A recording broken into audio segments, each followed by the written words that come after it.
единичка, запятая 0,02.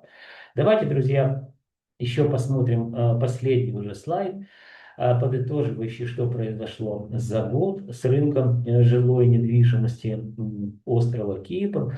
И сравниваем уже декабрь 2025 года с декабрем 2024 года.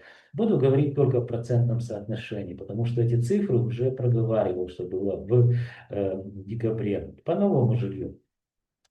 Провинция Лемасо. Рост плюс 0,34%. Провинция Пафос. Снижение минус 0,29%. Вот, друзья, в прошлом году, кто меня смотрит, я публиковал такие же данные, их можете найти у меня на канале, на YouTube-канале. Пафос показывал достаточно большой рост, один из таких значительных ростов в целом по Кипру. А вот в этом году незначительно рынок недвижимости новый просел. То есть вот я, как она называется, не знаю, с чем это связано, но могу предполагать, что, помните, Адам Смит, такой достаточно уважаемый экономист, ну, вы же умный у меня знаете, да? У него была такая теория о том, что рука рынка, она, в общем-то, так сказать, решает все.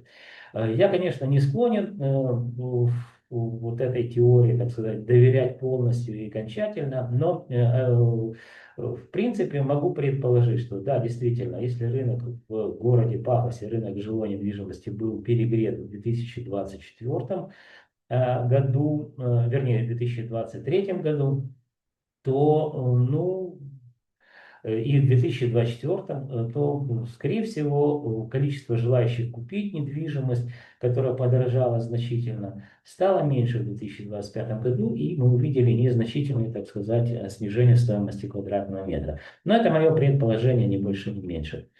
Дальше. Провинция Ларнака показала рост плюс 1,32% за год.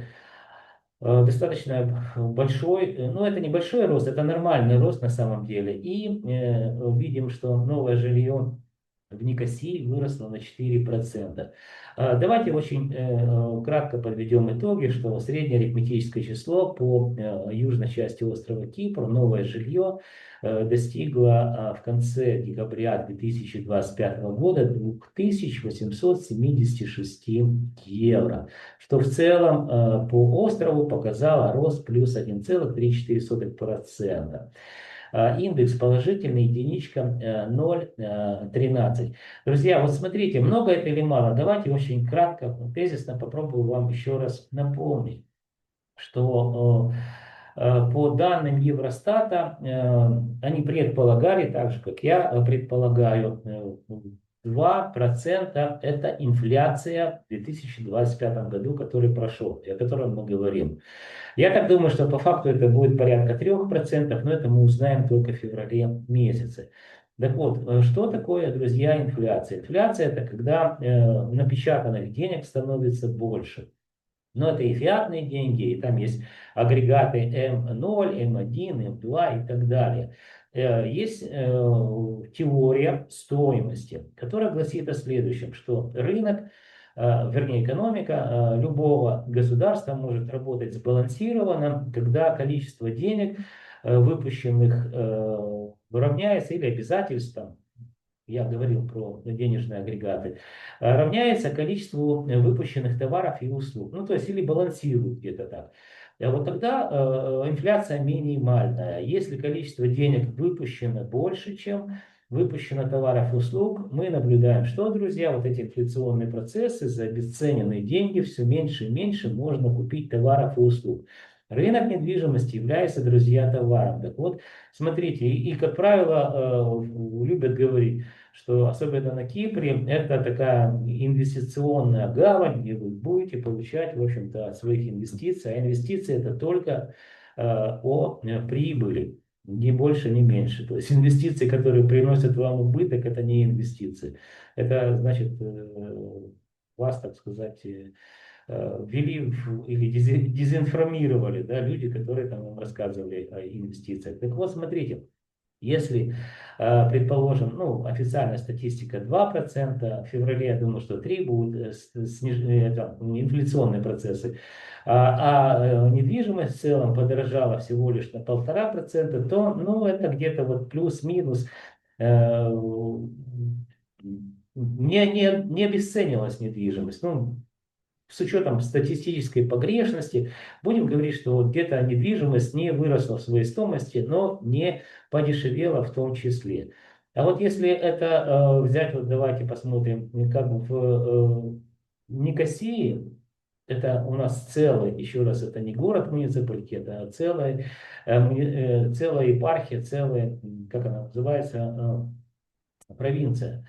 На 4% выросло. То есть вот здесь инвестиции, если в недвижимость были в самой Никосии, да, или в провинции, то ну, недвижимость выросла. А вот в Пафосе снизилась на 0,5%. Но еще раз говорю, до этого нам 2024 год показал и 2023 значительный рост в городе Пафосе, поэтому рынок, вот так я ссылался на Адама Смита, что он как бы скорректировался, потому что ну, желающих приобрести дорогую недвижимость в данной провинции было достаточно мало, поэтому, ну, естественно, люди, которые продают, они мониторят рынок, они потихоньку снижали стоимость за квадратный метр своей недвижимости.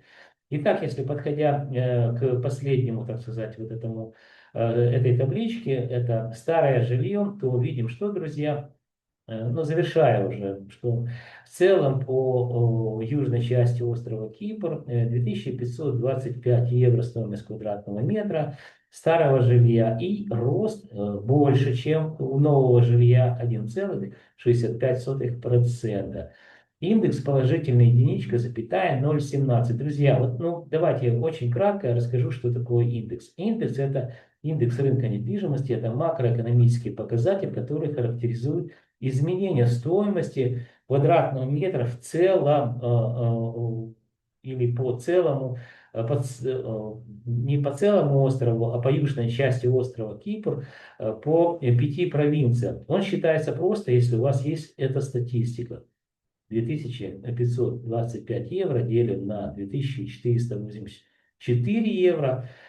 Получаем динамику вот эту роста в процентах 1,65%, или же вот этот индекс 1 положительный, запятая 0,17. Я на протяжении многих лет и компании Alim Consulting готовим для крупных украинских и иностранных банков по Украине вот эти индексы, то есть люди, которые работают в финансовых учреждениях, они знают, как меняется стоимость квадратного, не стоимость квадратного метра, а стоимость денег. Я один из немногих, кто знает в Украине, ну и похоже так, что по острову Кипр, в южной его части, как меняется стоимость квадратного метра недвижимости во времени. Почему это очень важно? Потому что под недвижимость, ну, ипотека и все остальное, это же работает, да, выдаются кредиты. Естественно, если выдаются кредиты, то люди, которые работают в финансовых учреждениях, это, как правило, риск-менеджмент или управление по рискам, они также должны понимать, как меняется стоимость квадратного метра. Или же она растет, или же она снижается. Вот эта синергия, в общем-то, знаний помогает, так сказать, и мне, и компании Alim Consulting выжить в сложных условиях рыночной экономики, да, которая, так сказать, свалилась на голову несчастным украинцам. Ну, я уже, еще раз повторюсь, не нахожусь на территории Украины, слава богу, да. Но вот эти данные, в общем-то, также важны и для кипрских банков. Друзья, пришло время прощаться. Давайте так остановлю слайд.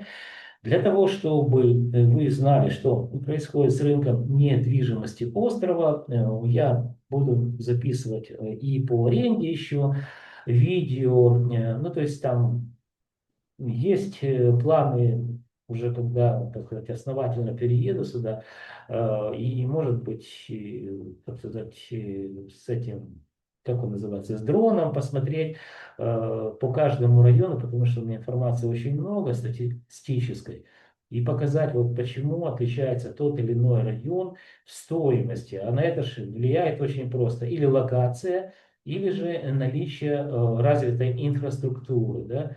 И это все можно посмотреть сверху, с дрона, насколько вот отличается район от района, и это, так сказать, косвенно подтверждает стоимость квадратного метра или выше, или ниже в том или ином районе. Это называется еще ценовые зоны.